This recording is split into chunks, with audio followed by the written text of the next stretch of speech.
We now move on to our next international speaker, Dr. Masato Abe, who is currently Economic Affairs Officer in the Private Sector and Development Section, Trade and Investment Division at the United Nations Economic and Social Commission for Asia and the Pacific. And he would be talking to us about participation of SMEs in the global value chain. Please give him a very warm welcome.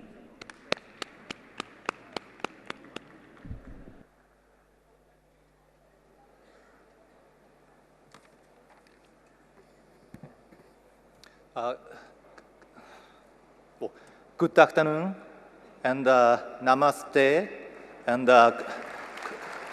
konnichiwa to some Japanese, to excellencies, all distinguished delegates, ladies and gentlemen. My name is Masato Abe. I'm from the United Nations ESCAP based in Bangkok, Thailand. May I start my presentation talking about my personal impression here today. Let me tell you, this convention center, right, the biggest facility I ever attended in my life for the conference. And the number of the participants, when I counted everybody, probably close to 3,000 people now, or maybe 2,500, right? This is, again, the biggest numbers, participants I ever faced when I address this type of speech. Okay. Anyway, thank you for the government of Gujarat and FICCI to inviting me to this important meeting. This is my great honor to be here today. So today, I want to talk about the basically 3 points.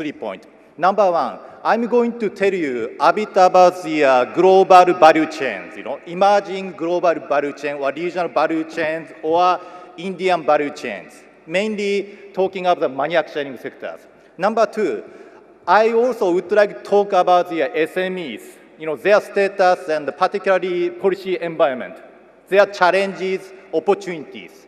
And finally, I try to merge those two issues to one, to giving the kind of a policy guideline or recommendation type of thing. And also, in this afternoon, I want to show you the some products. Now you could see, right, those products. Why I'm showing those products is that those products actually within global value chains, global the international production networks. And why I choose those projects is I used to sold this product to your company, Maruti Suzuki, about 20 years ago when I worked for the Japanese companies. Maruti Suzuki is one of my customer from Tokyo. I'm selling these products to the Maruti Suzuki personally. And those products are using for these type of manufacturing lines. Yeah, press dies, the speeding press dies. And actually, one of the product is actually, back side, rear side of the Honda, Honda Civic. I heard Honda is coming, right, to the Gujarat, near future. And Suzuki is coming. Ford is already here, and GM is here. So you are going to have the automotive global value chains sooner or later. So I decided to show those pictures in this morning.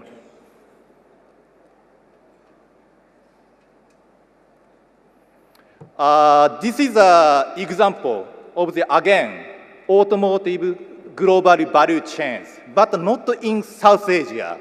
This is an example of ASEAN, Southeast Asia. Country J is actually Japan, my home country. Country T is Thailand, L is Laos, B is Vietnam. This is a kind of a typical value chain, global value chains. Yeah, making some goods in Thailand and also making some goods in Laos, sending Vietnam and Laos, and finally sending to Japan. Also, they are the selling those goods in Thailand and Vietnam. Again, this supply chain is the company I used to work for in Tokyo. This is a real case, okay? I'm telling you, that based on my real experience. By the way, now I'm working for the United Nations, but I used to work for the private sector more than 10 years, and my training background is actually pure business.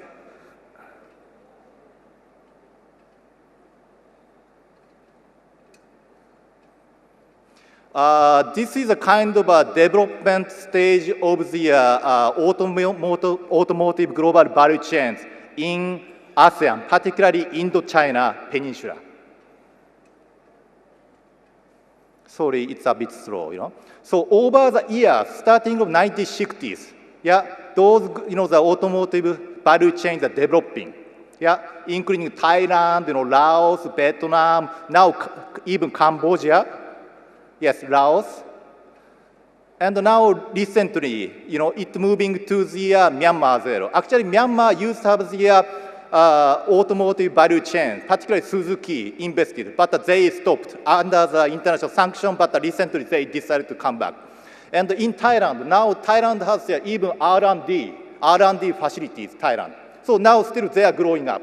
And I believe that, that your state, Gujarat, is more or less following the similar way to develop your own Gujarat automotive supply chain, value chain, sooner or later.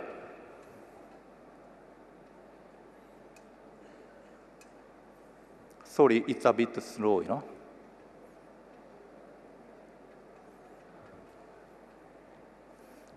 Technician, it doesn't work, yeah, it's work now. Now briefly I want talking about the characteristics of a global value chains. Typically, global value chains, they are controlled by the leading firm, normally large or multinational, multinational companies. And such the value chains tend to inviting outside expertise, suppliers, the logistic, the service providers, technical, the support, agencies, even research institutions, to gaining the input to maximize benefit, and profit, and sales, throughout the value chains. And another, the characteristic is that SMEs are having the large opportunity to be participants, players throughout the value chains. So this indicating that your SMEs, will going to have the opportunities to be participate in the emerging value chains, here and there in India. And also at the same time, such the supply chains tend to have the more sophisticated management systems. So those SMEs also need to improve, enhance their expertise as well. And also to participating in the value chains, SMEs also need to invest and improve themselves. This is one picture diagram. How SMEs could participate in such the value chains. Typically, SMEs expect to be the often third tier and the second tier supply chains. Okay, but again based on the some good examples in China and also in Southeast Asia and even North America, those SMEs, right, who are doing the better, excellent works, they have an opportunity to step up to make themselves to the large and even multinationals over the years. You could find there many examples. For example, in Thailand, if you check on the company name called Summit Group, they become the multinationals themselves, working with the Japanese automotive parts manufacturers. By now, after the 40 years, 30 years experience working with the international companies. It's quick. I'll tell very quickly. GVC development, value chain development, having basically three reasons. Number one, access to the resources. and cost reduction, and market access, those three. Yeah? I understand many of you here is actually come from the business. So they are, you are behaving, right, based on those three issues. Yeah, access to resource, yeah, and the cost reduction, and to improve the income, your income, okay? GBCs, global value chain themselves, also they are working for those, the three reasons. Very quickly, now I move to the SME policies, okay? If we are going to check, review, and study, typical SMEs policies, we see those, the item, measures is very typical. Enabling environment, entrepreneurship development, access to financing. ADB, the Indian sector ADB made a presentation.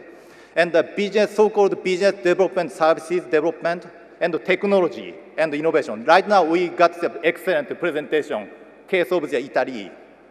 And the access to market and resources, and the cluster development, and the public-private sector partnership. Okay, those are kind of menus. We have a package already, policy package. Yeah, but how we could, implement those policies are another issues, and particularly relating to the global value chains.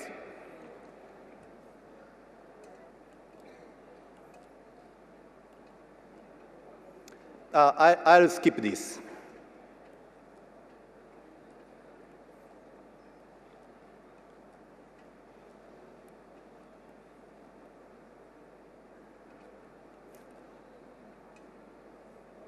Yeah, also I'll skip this. Actually, this slide is probably, to me, most important slide. Yeah. This, the table is indicating that also another type of the old policies which relating to the SMEs. Starting from the financial, policies, monetary policy, taxation, labor, coming down to the small business, right? But based on our studies and review, most important, those, policy elements impacting to the SMEs, actually those big macro level, the policies, like financial, the policies, monetary policy, taxation. And it's coming to the FDI, competition, small business, kind of SME policy is, important, but the impact is small. Yeah. In this case, we have some kind of, the message to the both federal government and the state government. They need to, those government side, need to provide the so-called enabling business environment to the SME sectors. Low regulation, low inflation, stable foreign exchange policies, and stable, the labor, policies. State government, as well as the federal central government, need to provide such a, the policies to the SMEs. I'll skip it. Now I have only two more, the slide. There could be some key guidelines for the policymakers. Yeah, of course, we need to provide the, good regulatory framework, reduce, entry barriers, and reduce transaction cost. Enhance the cash flow to the small business. Actually, cash flow is one of the biggest issues, for the SMEs. And the entrepreneurship development, and to facilitating the networking among SMEs and between SMEs and large companies. And also, we need to have the clear monitoring and evaluation system for the government.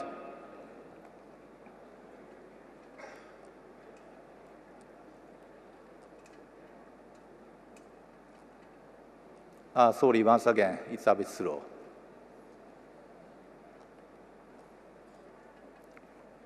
Okay, this is the final, the guide, the slide.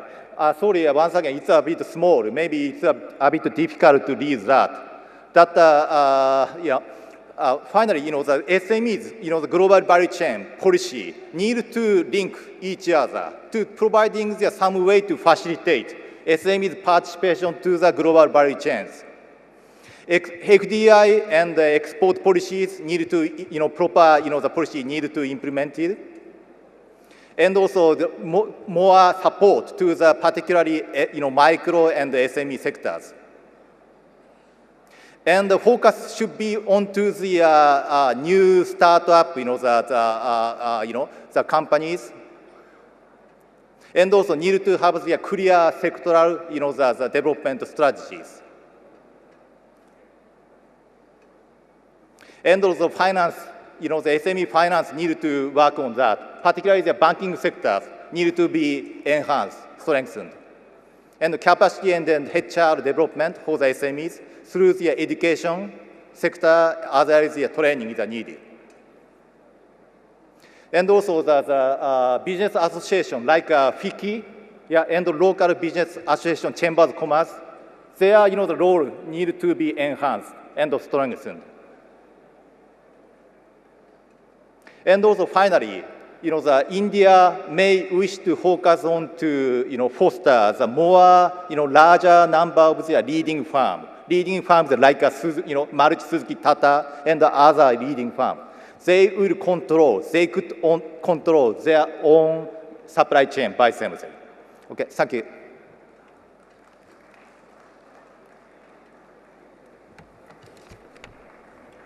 Thank you so much, Dr. Masato.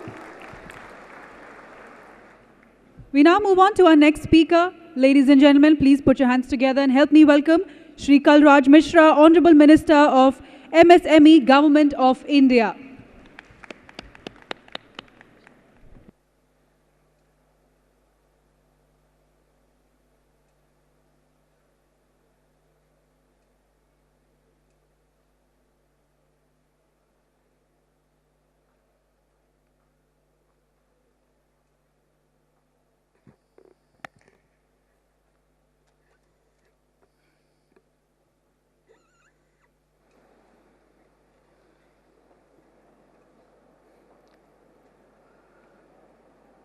आज के इस SME session में मंच पर बैठे हुए भारत सरकार के एमएसएमई राज्य मंत्री आदरणीय श्री गिरिराज सिंह जी, गुजरात सरकार के वरिष्ठ मंत्री आदरणीय सौरभ जी, आदरणीय श्री माधवलाल जी, आदरणीय अनिल कुमार जी, और जिन्होंने अपना प्रेजेंटेशन दिया है श्री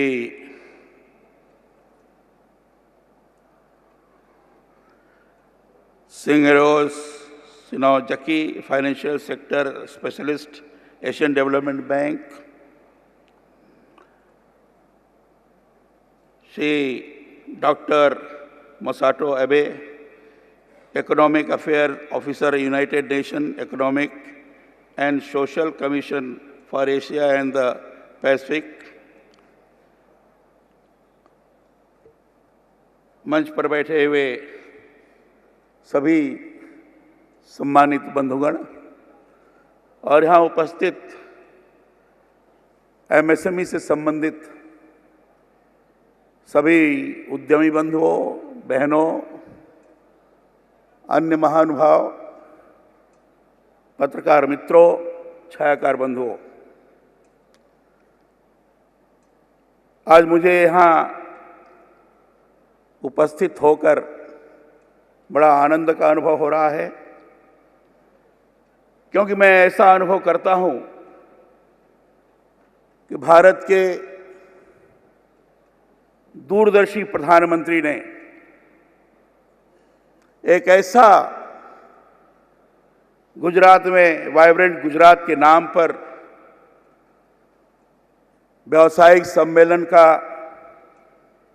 पहले इसे प्रारंभ किया, जिसको अगर हम कहें कि विश्व के अग्रणी व्यावसायिक सम्मेलनों में से एक है तो अतिशयोक्ति नहीं होगी। दुनिया भर की निगाह इस सम्मेलन पर लगी हुई है। कल जिस तरीके से अंतर्राष्ट्रीय क्षेत्र के लोग जो ख्याति प्राप्त हैं यहां आए थे, उनको देखकर लग रहा था वैश्विक क्षेत्र में हिंदुस्तान अपनी अग्रणी भूमिका निर्वाह करने में अब सक्षम होगा, क्योंकि हिंदुस्तान को इतने गतिशील व्यक्तित्व के प्रधानमंत्री मिले हैं कि इनके नेतृत्व में हिंदुस्तान जल्दी ही डेवलप कंट्री के रूप में उभर करके आएगा। इसमें किसी प्रकार का संदेह नहीं है। मित्रों, कल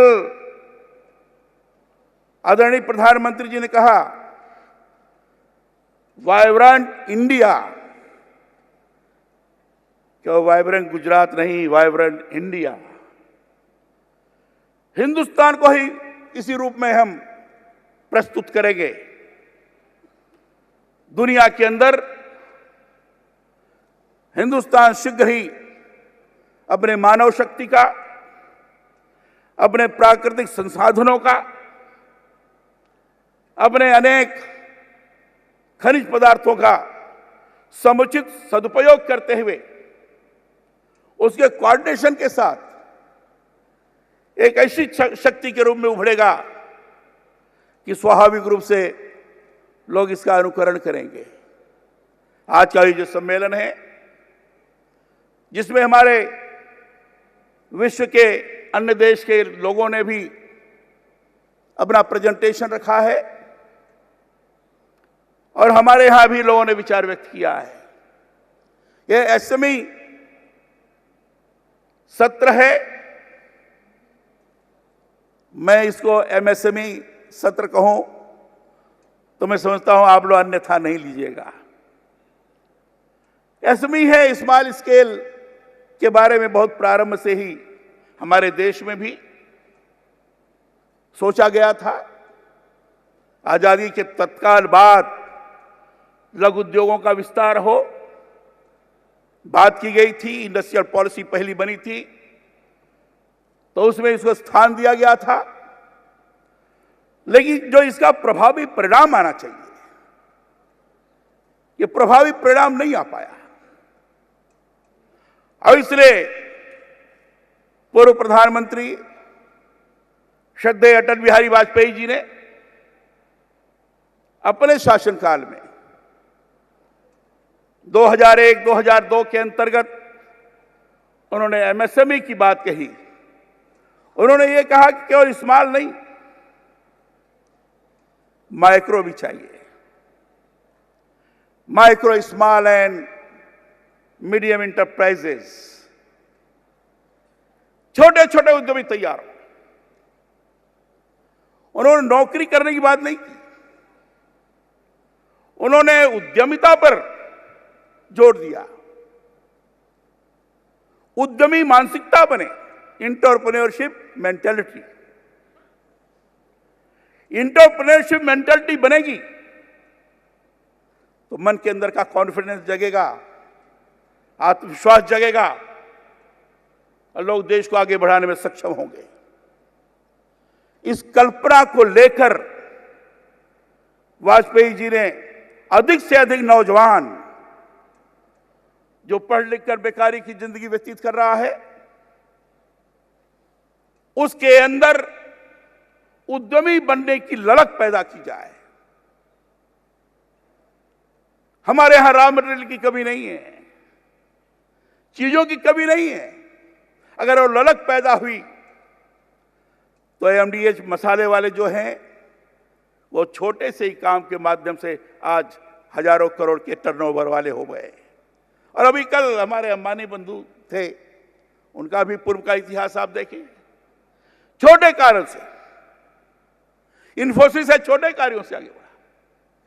ये सारे लोग एमएसएमई के माध्यम से हुए। और जो दुनिया के अंदर जो डेवलप कंट्रीज हैं, चाहे जापान हो, चाहे चाइना के वो हो, चाहे यूरोप के देश हो, जर्मनी हो, ये एमएसएमई के माध्यम से आज डेवलप कंट्री के रूप में उभर करके आए।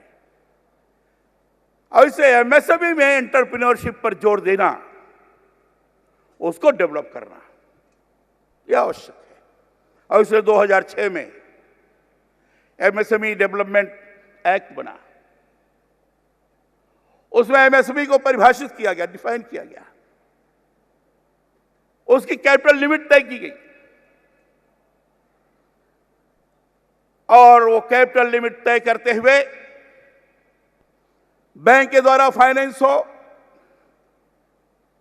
रॉ मटेरियल भी उनको मिले, मैन्युफैक्चरिंग भी ढंग से हो और मार्केटिंग भी ढंग से हो जाए। इन सारी चीजों पर विचार किया गया। लेकिन हमारे देश में बड़ी कठिनाइयों का अनुभव करना पड़ा है। कोलेटरल फ्री जिसको लोन मिलना चाहिए वो नहीं मिल पाता है।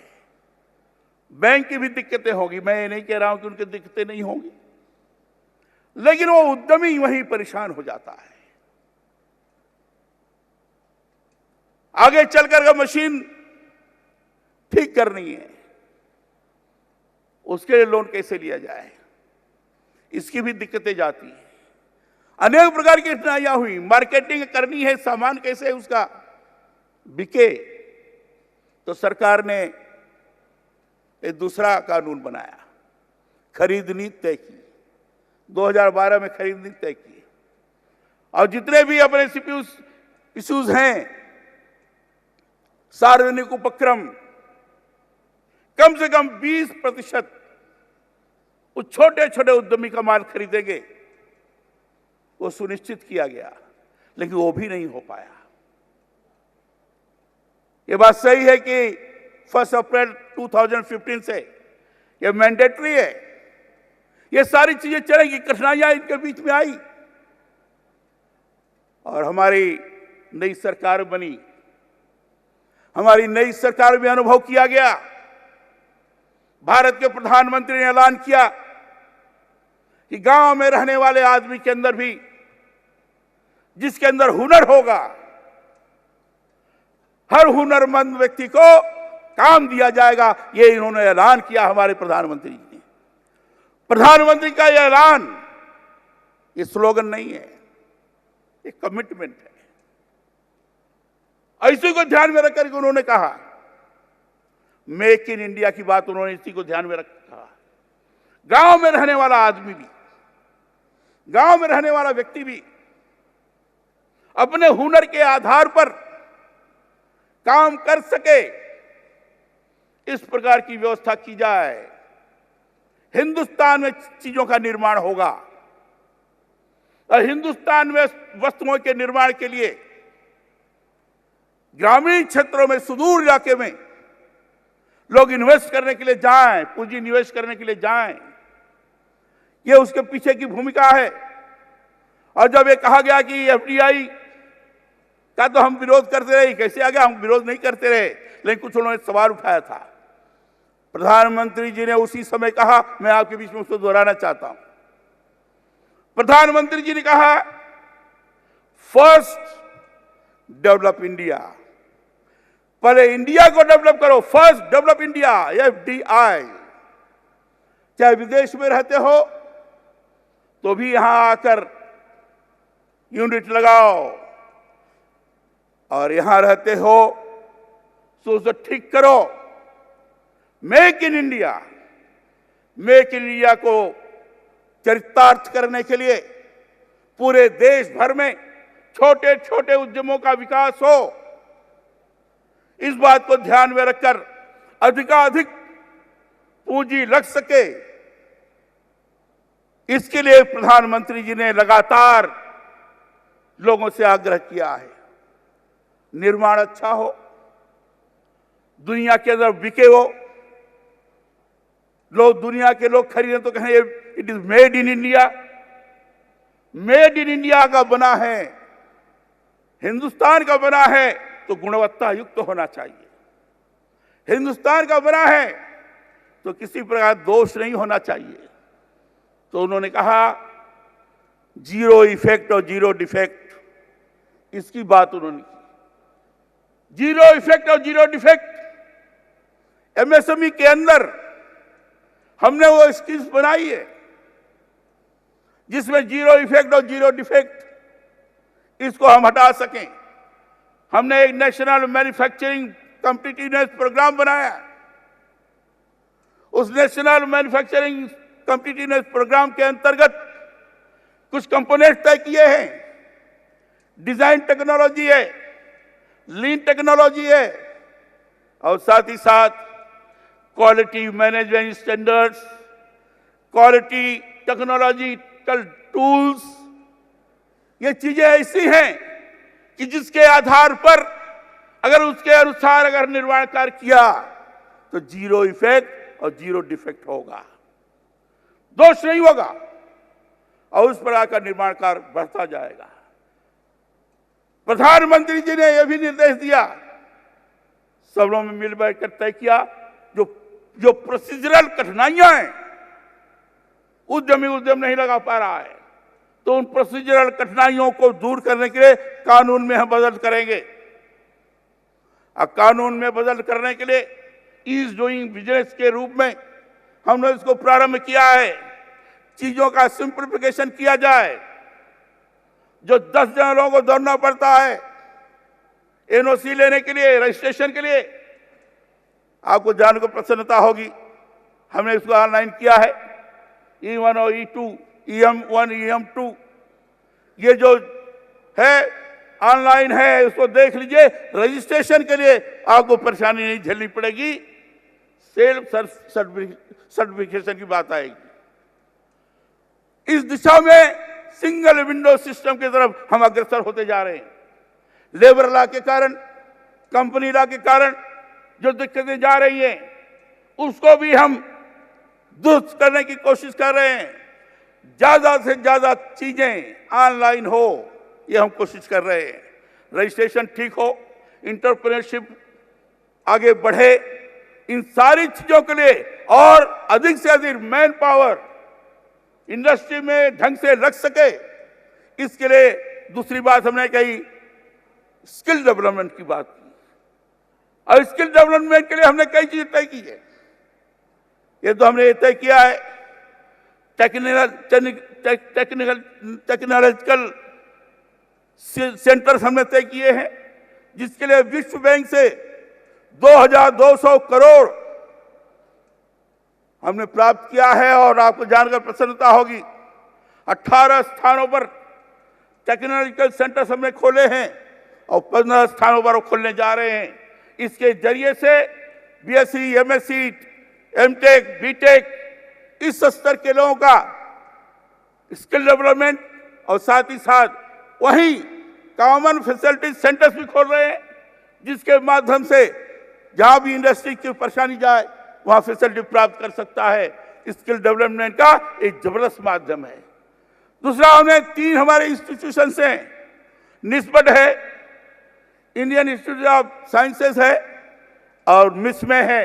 ये 3 स्थानों पर हमने जो भी पढ़े लिखे जवान हैं उनका स्किल डेवलपमेंट और उनको रोजगार देने की व्यवस्था और उनके अंदर उद्यम लगाने का सहज रूप से मानसिकता ये तैयार करने की कोशिश की है। आपको जानकर प्रसन्नता होगी 7 लाख इस तरीके से लोग तैयार हुए हैं इस समय। और इतने नहीं, हमने कई जहां चीजों को ऑनलाइन करने का प्रयत्न किया है। जो हमारा उद्यमी है उस उद्यमी को का माल ठीक से बिके, इसके B2C, B2B वे पोर्टल भी हमने सुनिश्चित किया है। नौकरी इंटरप्राइजेस को ठीक से स्किल्ड मानव मैन पावर मिल जाए और जो ट्रेनर है उसको ठीक से नौकरी मिल जाए, इसके लिए भी निस्बत नौकरी.com भी तय किया है। कई चीजें पारदर्शितापूर्ण सारी चीजें हो जाएं, इसके लिए सबसे पहले ISO का सर्टिफिकेट हमको प्राप्त हुआ है।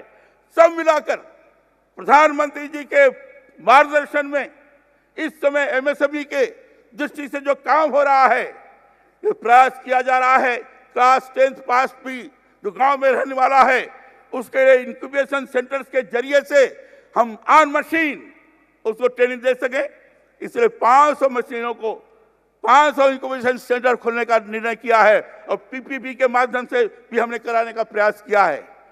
हमारी मान्यता है कि पॉपुलेशन हिंदुस्तान के अंदर सर्वाधिक है, जमीन कम है, खेती पर निर्भरता ज्यादा है।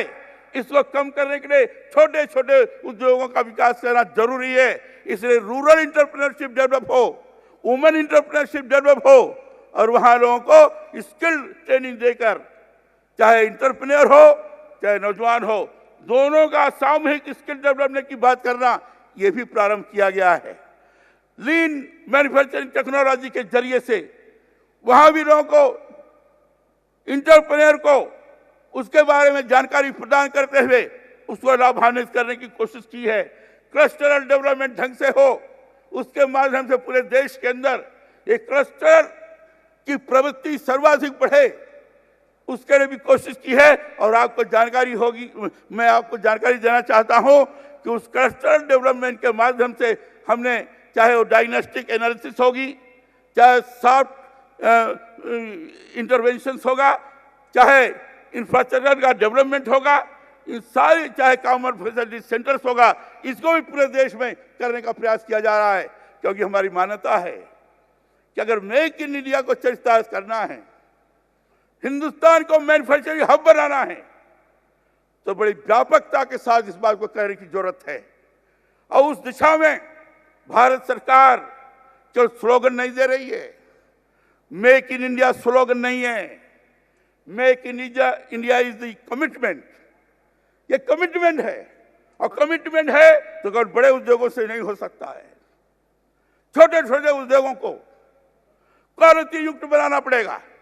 छोटे छोटे उद्योगों को जीरो इफेक्ट और जीरो डिफेक्ट के द्वारा दुनिया के अंदर हमारा माल क्वालिटी से युक्त है।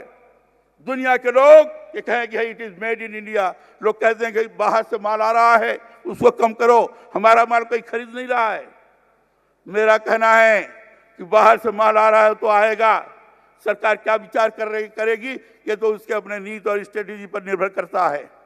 लेकिन हमारा माल क्यों नहीं ऐसा बने कि डोमेस्टिक मार्केट में भी लोग अपने आप कह सकें कि हमारे यहाँ का बना हुआ है, हम इसको लेंगे। विभिन्न एग्जीबिशन के माध्यम से, विभिन्न फेयर के माध्यम से हम अपने माल को लोगों के बीच में पेश करें, अवेयरनेस जागृत करें, लोग उसको खरीदने के लिए तत्पर होंगे।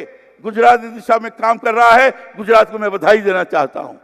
सौरभ जी कह रहे थे कि 25% मैन्युफैक्चरिंग का हमारे यहाँ उत्पाद हुआ है, मैंने विकास दर में बढ़ोतरी हुई है। मित्रों, सब मिलाकर एमएसएमई ही हिंदुस्तान को आगे बढ़ा सकती है। एमएसएमई ही विकास के इंजन के रूप में प्रभावी काम कर सकती है।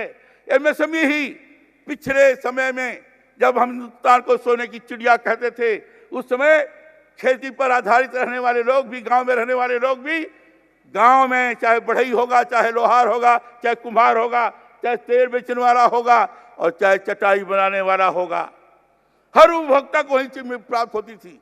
यह स्वरूप बन जाए, हर उपभोक्ता को प्राप्त होने के लिए छोटे छोटे उद्यमों का सहारा लेते हुए उनको हर चीज हम उपलब्ध करा दें, यह हमारा प्रयास है, ताकि हम किसी के सामने हाथ न फैला सके। मित्रों, केवल इतना ही नहीं, हमने तो एमएसएमई के माध्यम से डिफेंस के अंदर भी अपना काम करना शुरू किया है।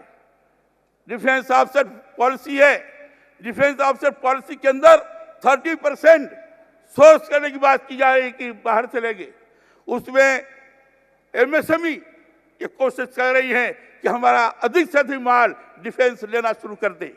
ये सारे व्यापक तौर पर प्रधानमंत्री जी के मार्गदर्शन में, उनके द्वारा दिए गए निर्देश के आधार पर मेक इन इंडिया को चरितार्थ करने के लिए make in India, digital India, zero effect, zero defect, skill India, इन सारी चीजों को ध्यान में रखते हुए स्किलिंग का अलग तरीके से प्रयत्न, निर्माण कार्य के लिए अलग तरीके से कोशिश, और academia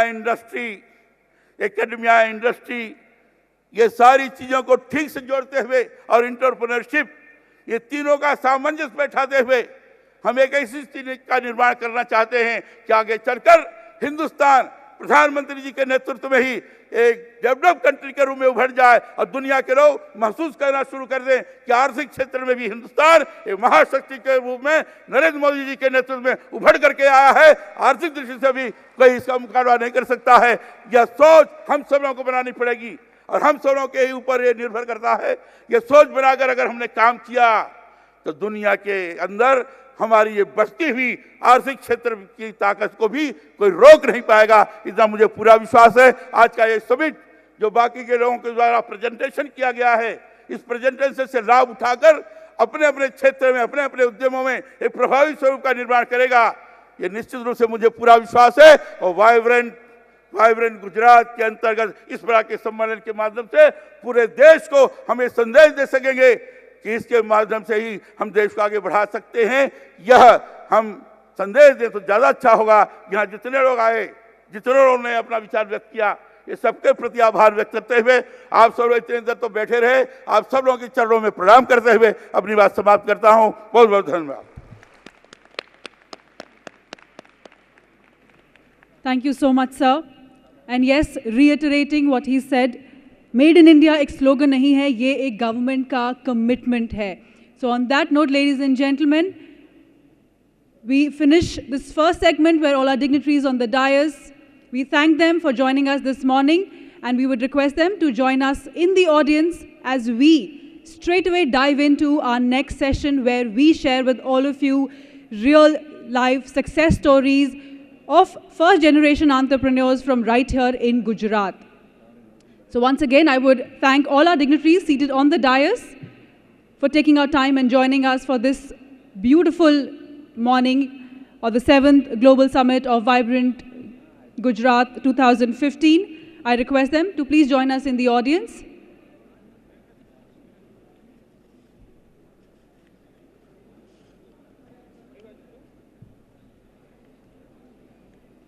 And I would request all of you to kindly remain seated as we are straight away proceeding on to our next segment where we would be sharing with all of you the real life success stories of first generation entrepreneurs जो हमारे बीच में ही हैं और आज हमारे साथ इस मंच पर आके अपनी स्टोरीज, अपनी जर्नी शेयर करेंगे.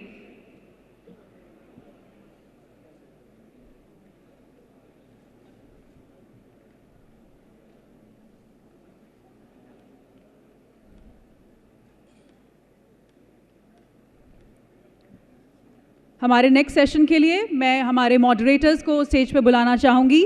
Please help me welcome mister Venguswamy Ramaswamy, global head iON TCS, and Mr. Rajiv Vatsupal, co-chairperson FICCI. Please give them a round of applause and help me welcome them on stage.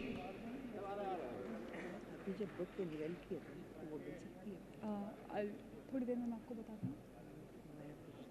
I don't know sir, मेरे को तो कुछ information नहीं है. आप registration पता कर लीजिए.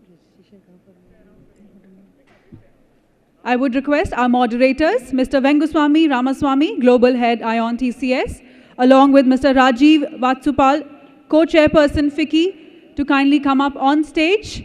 They would be moderating our next session where we have 9 success stories to share with all of you. They would also help answer and prod questions to our speakers to help you understand their journeys better.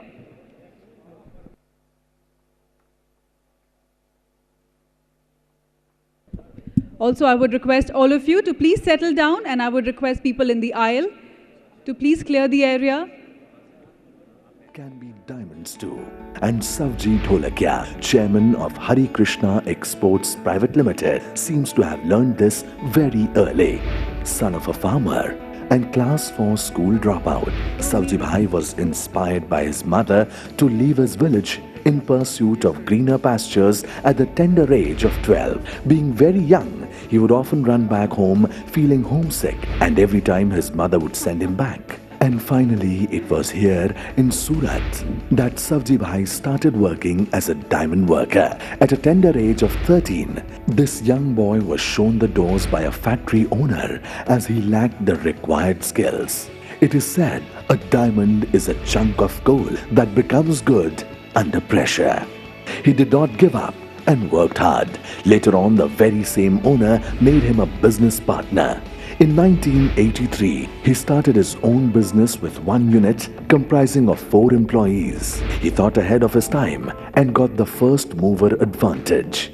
Be it manufacturing, latest technologies, or innovative HR philosophy, his rags to riches story of starting a small company with limited resources to heading a group of companies with 6,000 crore rupees turnover is well known. Today, Hari Krishna Group has over 9,000 employees and has a vast presence across 75 countries. Hari Krishna Exports Private Limited was established in 1992 as a diamond manufacturing company. With the support of his 3 brothers, he began exporting diamond jewelry through HK Designs India. Savji Bhai caters to domestic market through HK Jewels Private Limited with Kisna brand that is available pan-India. In the overseas market, he has come up with an innovative way of selling under the brand My Diamond Story.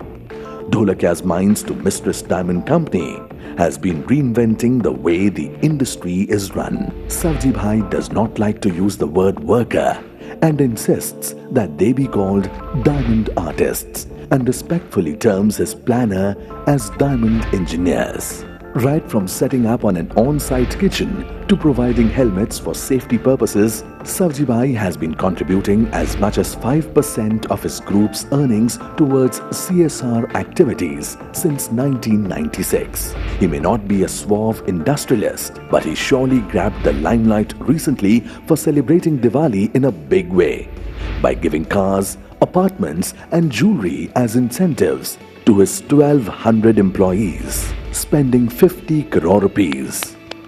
52-year-old Savji Bhai says that he merely shares the profit with the people who create profit. Savji Bhai, a true blue diamond. નમસ્કાર મિત્રો, આજે vibrant ગુજરાતમાં ખરેખર આનંદીબેન ગયા એટલે મારું vibration ઘટાડી દીધું, કારણ કે ગુજરાતીમાં બોલીને ગયા એટલે મારું કામ હળ થઈ ગયું. મિત્રો, કાલે બહુ મજા આવી, કારણ કે ઇંગ્લિશનું લેક્ચર હતું પણ બધાને હિન્દીનું ટ્રાન્સલેશન આપ્યું હતું, એટલે પહેલીવાર જિંદગીમાં આખું લેક્ચર બહુ મજાથી સાંભળ્યું. બાકી તો ઇંગ્લિશમાં આવતું હોય એટલે અડધું બારોબાર જતું હોય, બળ કરીને સાંભળતા હોઈએ. પણ આજે મને ખાસ મોકો મળ્યો છે ગુજરાતીમાં બોલવાનો મિત્રો, એટલે હું તમારો બહુ બધાનો આભારી છું. મિત્રો, હું ભણ્યો નથી, હિન્દી થોડું તૂટલ ફૂટલ આવડે છે, પણ ગુજરાતી જ મારી માતૃભાષા છે અને આજ તો ગુજરાત છે એટલે આપણે ગુજરાતીમાં જ વાત કરીશું. સારું થયું મિનિસ્ટરો બેઠા છે એટલે થોડોક મોકો મળ્યો 2 વાત કહેવાનો. 1977માં મિત્રો હું સુરત આવેલો ત્યારે મારી ઉંમર હતી 12 વર્ષની. 12 રૂપિયા ટિકિટ હતી અને 12 વર્ષનો હું હતો. આજે બરોબર આ લોકોએ જ મને 12 તારીખે બોલાવ્યો છે અને મારો જન્મદિવસ પણ 12 છે. મિત્રો, 179 રૂપિયાનું મેં કામ કરેલું પહેલા મહિને. 6 મહિના મારે શીખતા થયેલા. 6 મહિને હું શીખી રહ્યો. 1977માં પૂરા મહિનાની સેલેરી હતી. પછી 1980માં મેં કારખાનું ચાલુ કરી દીધેલું.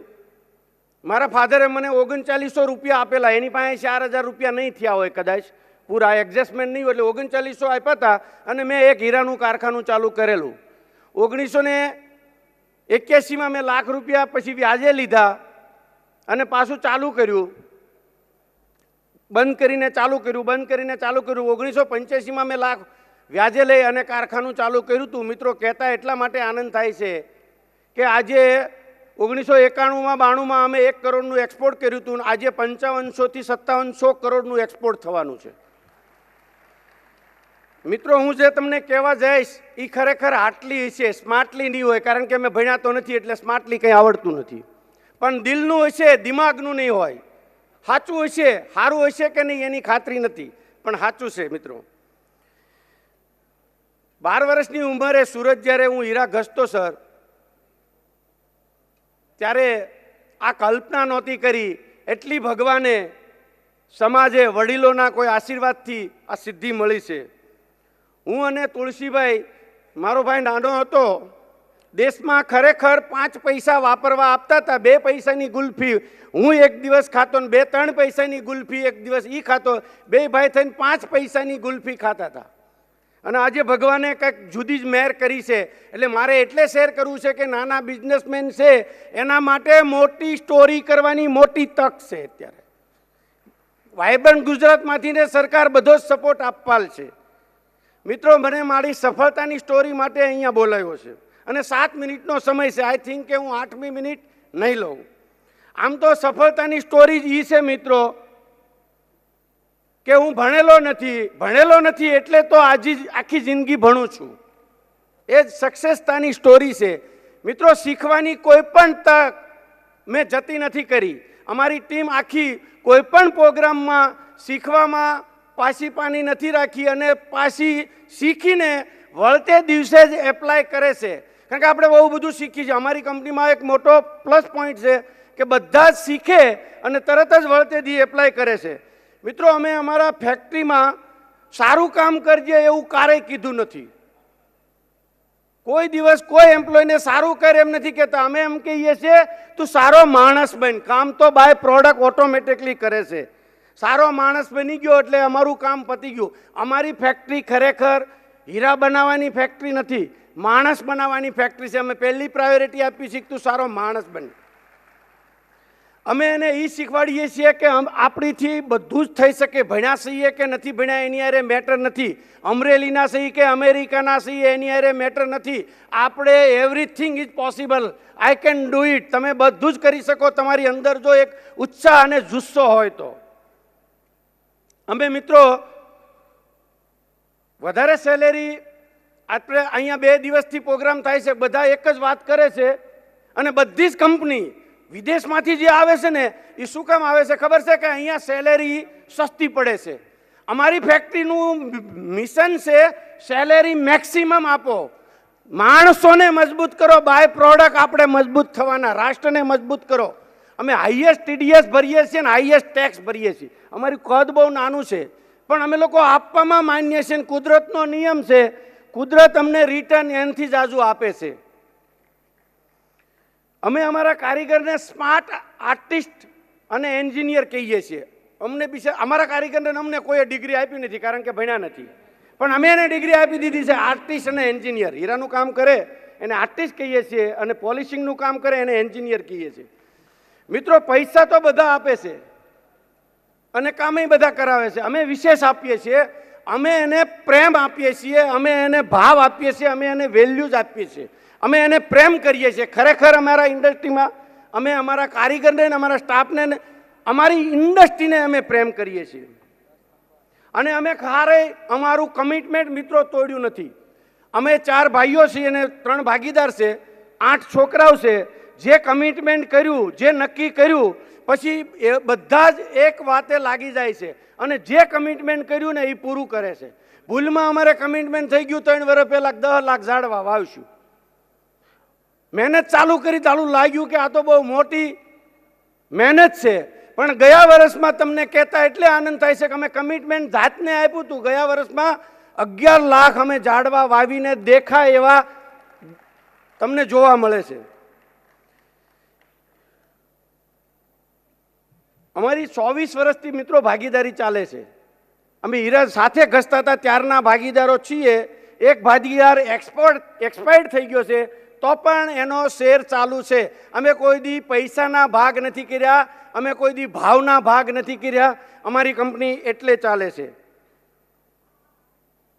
મિત્રો, પૈસા તો બધા જ આપે છે અને બધા જ કામ કરાવે છે.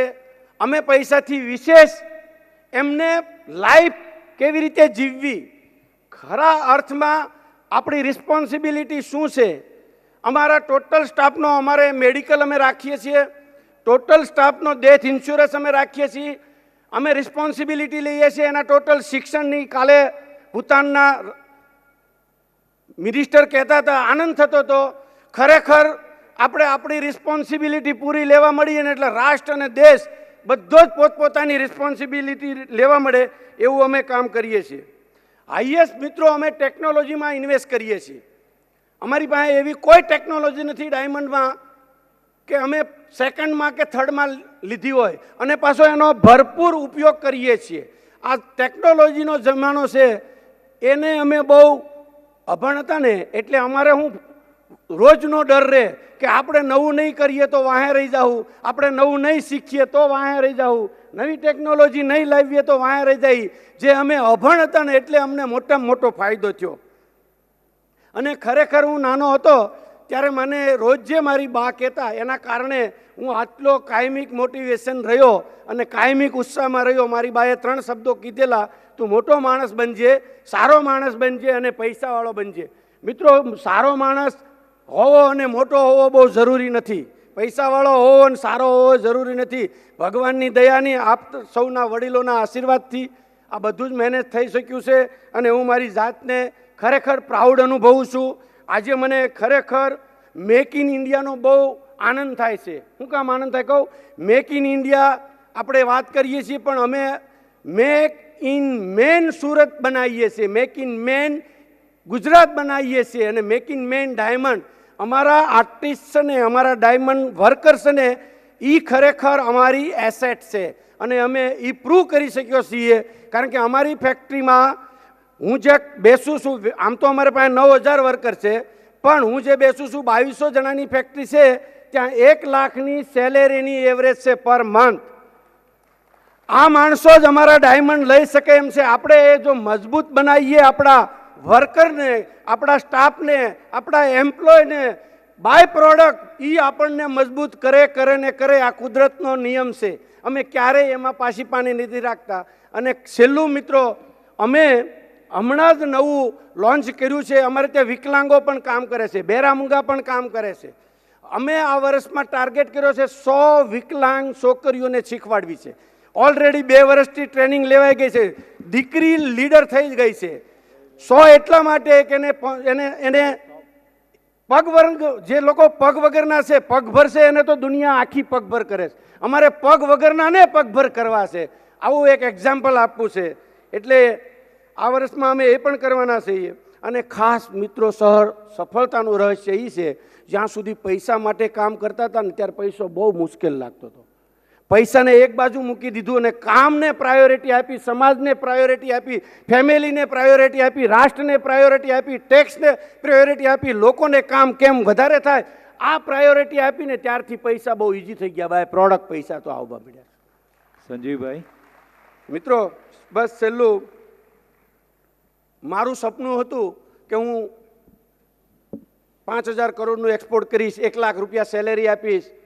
અને લાસ્ટમાં એવું સપનું મેં જોઈ લીધું હતું કે 1 લાખ માણસની વચ્ચે હું લેક્ચર લેવા જતો હોઈશ ને લોકો મને સાંભળતા હશે. એ પણ ખરેખર આજે આ લોકોએ બોલાવીને મારું સપનું પૂરું કર્યું. મને કાલ લાઇટ થઈ, ઓલરેડી 1 લાખ માણસનું તો સપનું પૂરું થઈ ગયું. એવી રીતે ભગવાન બધાના જ, આપણા ગુજરાતના, નરેન્દ્રભાઈના, આનંદીબેનના, તમારા સૌના સપના ભગવાન પૂરા કરે એવી ભગવાનને પ્રાર્થના.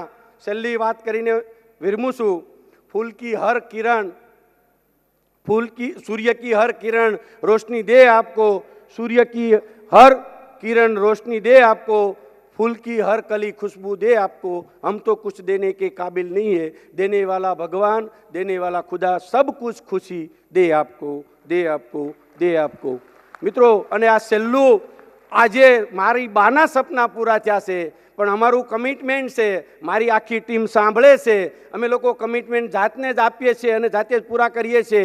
આવતા 10 વર્ષમાં અમારી કંપની ટોપ ઇન્ડિયાની હશે અને અમે લોકો નરેન્દ્રભાઈ જ્યારે દિલ્હીમાં વાઇબ્રન્ટ કરતા હશે ત્યારે પણ મને બોલાવશે એવું સપનું જોઈએ છે. એટલે સપના તો હવે પૂરા ચાલુ થાય. Thank you very much. Thank you, Mr. Dholakia ji. If I can request all the, Thank you so much, sir. if I can request all the speakers to keep the time limit and complete their presentation or discussion within 7 minutes, will be highly appreciated. So please request the speakers to keep their discussion within 7 minutes, please.